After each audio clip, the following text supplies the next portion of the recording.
سکتا ہے؟ ہمیں قرآن کیا کہتا ہے؟ صرف ماں باپ کے بارے میں ذرا سنو. میں نے جو قرآن مجید فرقان حمید کی آیت آپ کے سامنے تلاوت کی ہے، اللہ پاک نے فرمایا محبوب جب یہ پیسے والے لوگ، مالدار لوگ آپ سے آ کے سوال کریں یسألونک ماذا ینفقون، یہ پیسہ کہاں پہ خرچ کریں، کس جگہ کے اوپر یہ دولت خرچ کریں جس سے خدا اور مصطفیٰ راضی ہو جائیں، سنو اللہ کا قرآن کیا کہتا ہے. فرمایا یسألونک ماذا ینفقون، محبوب جب یہ آپ سے آ کے سوال کریں کہ یہ پیسہ اور دولت کہاں پہ خرچ کریں، کل ما انفقتم، میرے محبوب آپ اپنی زبان پاک سے اعلان فرما دیں خدا تمہاری اس دولت سے پیار کرے گا، خدا تمہارے اس پیسے سے محبت کرے گا، خدا تمہارے اس پیسے کو درجہ قبولیت عطا فرمائے گا. کس پیسے کو درجہ قبولیت عطا فرمائے گا؟ فرمایا ما انفقتم من خیر فللوالدین، جو پیسہ تم اپنے بوڑھے باپ اور بوڑھی ماں کے اوپر خرچ کرو گے، اور تمہیں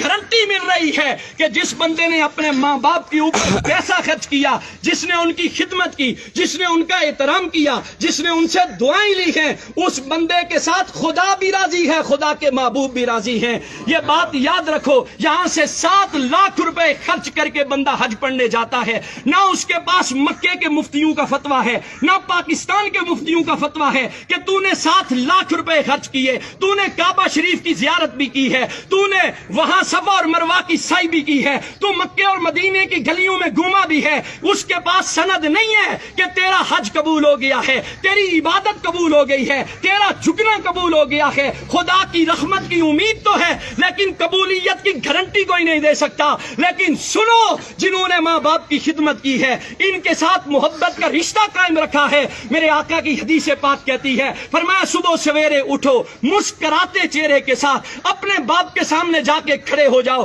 اپنی ماں کے سامنے جا کے کھڑے ہو جاؤ، ہنستے مسکراتے چہرے کے ساتھ. ان کی خدمت تو بات کا درجہ ہے، ان کو پیسے دینا تو بات کا درجہ ہے. صرف اپنے ماں باپ کی مسکراتے چہرے کے ساتھ ان کی زیارت کر لو. حضور علیہ الصلوۃ والسلام نے فرمایا گارنٹی ہے اسے کہ میرا رب اسے مقبول حج کا ثواب عطا فرمائے گا. ہم یہاں سے حاجی صاحب بننے کے لیے مکے کی گلیوں میں تو جاتے ہیں، مدینے کی گلیوں میں تو جاتے ہیں، پیسے تو خرچ کرتے ہیں. کبھی سوچا تمہارا بوڑھا باپ گھر میں بیٹھا ہوا ہے، کبھی سوچا تمہاری ماں وہ محبت کی نظروں سے تمہیں دیکھ رہی ہے، شاید میرے بیٹے کو زندگی کا گزرا ہوا کوئی لمحہ یاد آ جائے، شاید اسے زندگی کی کوئی بیتی ہوئی یادیں ستائیں کہ میرے باپ نے میرے لیے اتنا کچھ کیا تھا، میری ماں نے لوگوں کے دروازوں کے اوپر جا کر کپڑے دھو کر برتن مانج کے لوگوں کے گھروں میں جھاڑو لگا کر. آپ اور میں روز دیکھتے ہیں بوڑھے ضعیف العمر لوگوں کو کہ روڈ کے اوپر سوٹی اٹھا کر لوگوں سے مانگ رہا ہے. کبھی اس بابے سے ایک دفعہ پوچھ کے دیکھو، بابا یہ تو کس کے لیے مانگ رہا ہے؟ تو لوگوں کے دروازوں کے اوپر جاتا ہے، تو کس لیے جاتا ہے؟ کیا تجھے اپنی ضرورت ہے؟ وہ باپ کہتا ہے نہ مجھے میری ضرورت نہیں ہے، میں زندگی گزار سکتا ہوں، لیکن میرے گھر میں ننھے بچے ہیں جو شام کو میرا راستہ تکتے رہتے ہیں. ہمارا باپ گھر میں سودا لے کے آئے گا،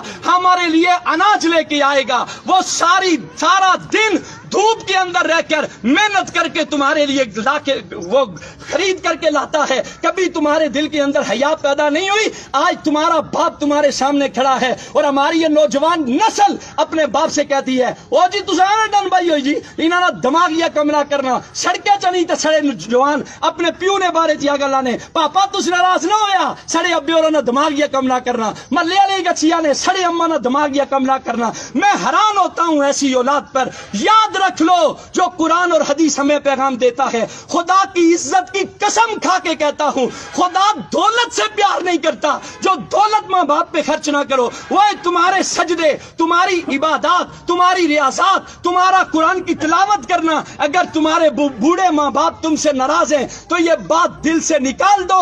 خدا تمہارے سجدوں کو قبول کرے گا، خدا تمہاری عبادت کو قبول کرے گا. ماں کا تو کیا کہنا میرے بھائی، ماں تو زمانے کی وہ ہستی ہے جسے قرآن نے چاند کہا ہے. ساری کائنات ایک طرف ہے، ماں کی ہستی ایک طرف ہے. ماں جیسا تو اللہ نے کائنات کے اندر کسی کو پیدا ہی نہیں کیا ہے.